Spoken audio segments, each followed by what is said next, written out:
1 ton of plastic pulled from the water in under 20 minutes, not from the ocean, from the river feeding it, before a single bottle cap reached the sea. I'm Tom Marsh, and this is the story of a river that was drowning a coastline and the people who decided to stop it before it got that far. The Drin River runs through one of the least talked about corners of Europe, northern Albania, where two rivers converge, the black Drin coming down from North Macedonia and the white Drin from Kosovo.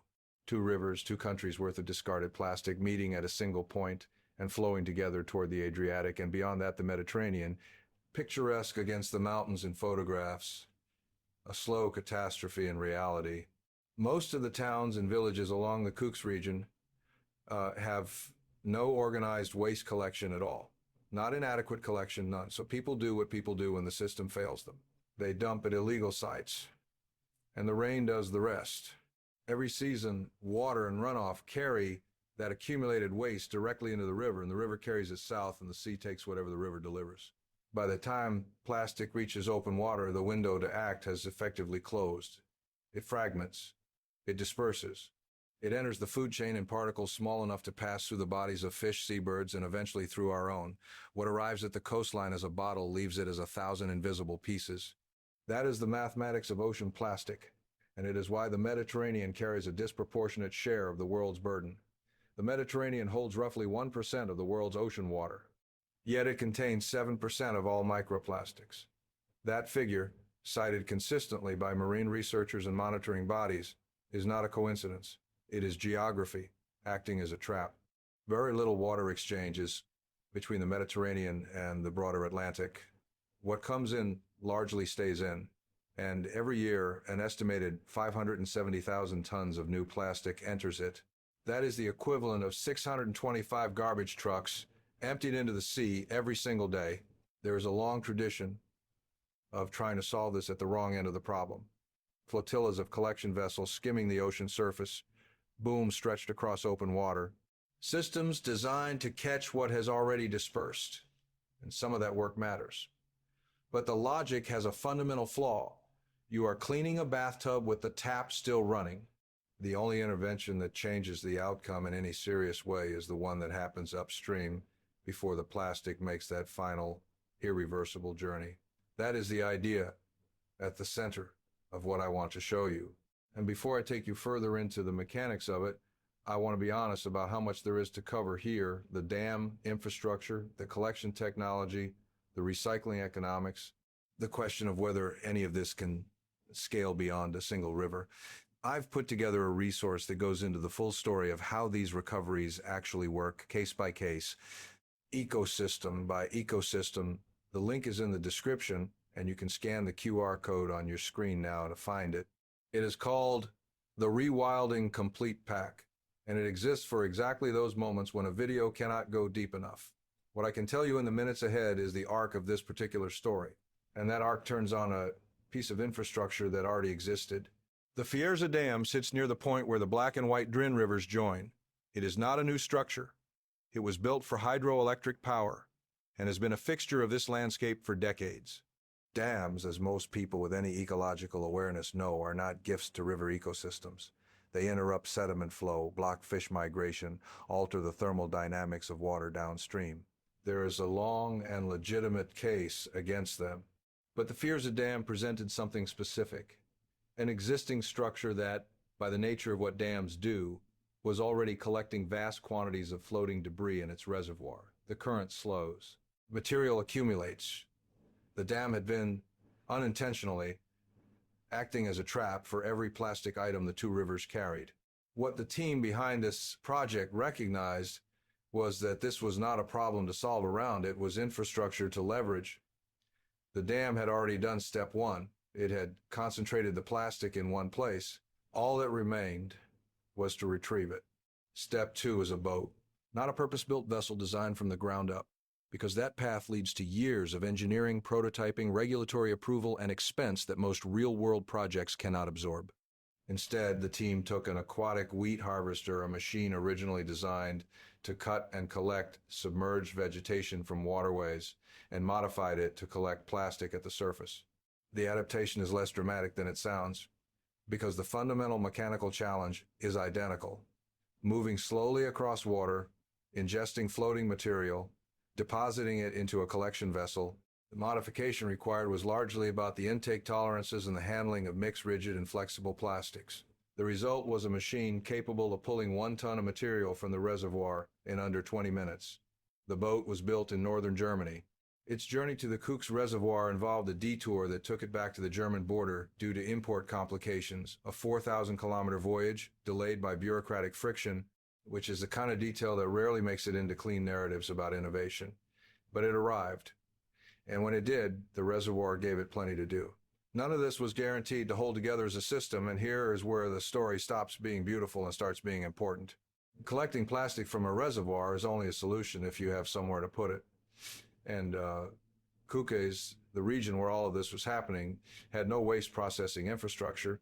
Removing plastic from the water and stacking it on the bank would not have been a solution. It would have been a delay. Eventually, the same rain that washed it in the first time would wash it back. The intervention required a final stage that turned collected material into something that could not re-enter the river. It required a place to receive, sort, compact, and sell what the boat gathered. The building they found was a former Soviet-era packaging factory, empty, deteriorated, a relic of an economic order that had collapsed decades earlier. The walls were standing. The footprint was right. And with the community funding allocated to this mission, 100,000 euros raised through a collective of individual backers, it became a functioning processing and recycling facility. Raw material brought in from the reservoir, sorted by type, compacted into dense cubes using industrial balers, sold to recycling companies who use it as feedstock for new material. That final transaction is not incidental, it is load-bearing. Roughly 80% of the plastic collected from the reservoir, according to the project's own records, is recyclable. That recyclable fraction generates revenue. Revenue covers staff costs at the facility. Staff costs are what turns a funded project into an ongoing operation. The one-time community investment, in other words, was structured to unlock something self-sustaining, a facility that continues to function as long as the plastic is there to process without requiring perpetual external subsidy. The target is 25 tons per month removed before it reaches the sea. What came next was not in anyone's plan, and I mean that in the best possible sense. The model itself began to clarify something that had been difficult to articulate before it existed. Between 1 and 3 million tons of plastic enters the world's oceans through rivers every year, according to estimates published by multiple environmental monitoring bodies over the past decade. That is not the total ocean plastic burden, it is the annual addition, the tap that keeps running. The Drin is one river, but the Drin demonstrates a principle.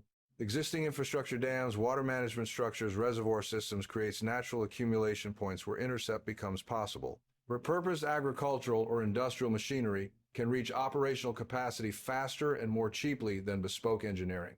And a recycling economics model, if structured correctly, can reduce long-term dependence on grant funding. None of these elements were invented for Albania, but Albania proved they could work together. There is a word I keep coming back to when I think about places like Kukes, and it is not the word you would expect. It is not devastation, though there has been plenty of that. It is the word living. The local waste management expert who coordinated this project on the ground spoke about his childhood in this region, about a first night at the beach at the age of 6, and what the water looked like then. He knows in the specific and irreplaceable way that only a childhood landscape allows what was lost, and what drives him is not a statistic. It is that memory, running against the present, demanding to be reconciled. He said he cannot sleep in peace with these thoughts. That is not a communication strategy. That is what actual commitment to a place sounds like. The Drin flows toward the Mediterranean. It always has. For most of recorded history, that was a benign fact. Water moves downhill. The sea receives what the mountains release. Only in the last few decades did that flow become a delivery mechanism for something that does not belong in the water at all. And only now, with a dam acting as a concentrator, a converted harvester acting as a collector, and a repurposed Soviet factory acting as a terminal, is there a functioning mechanism to interrupt that delivery before it becomes irreversible. This is not a solved problem. The river is still fed by a region without waste collection infrastructure, which means the plastic will keep arriving as long as that gap exists. 25 tons a month removed is significant, but the underlying cause is not a boat problem. It is a governance and infrastructure problem that extends across 3 countries and will require far more than any single project to address. I want to be honest about that. But the proof of concept matters enormously, because ocean plastic accumulation is one of those problems that has generated more despair than action, a scale so vast, a dispersal so complete that the rational response has often felt like paralysis. What this project demonstrates is that the most effective point of intervention is the furthest upstream you can reach, not the ocean, not the coastline, the river. And not even the river as it flows, the natural choke points where existing infrastructure already holds the water still long enough to act. We didn't restore the ocean by cleaning the ocean. We returned to the river, and we stopped the problem where it could still be stopped. If this kind of thinking matters to you, if you want to understand why some interventions hold and others collapse, and what the difference actually is in practice, I'd encourage you to look further. The link in the description and the QR code on your screen both lead to the Rewilding Complete Pack. It is the place where I've gathered the patterns and the cases that a single video cannot carry. What does it take for a river to stop being a conveyor belt for our worst instincts and become again just a river? That is a question worth sitting with. Share this video with someone who has given up on the ocean. There are more stories like this one than you'd imagine, and I have many more to tell you. We didn't restore the landscape, we returned the animal that knew how and stepped back. I'm Tom Marsh. Thank you for watching.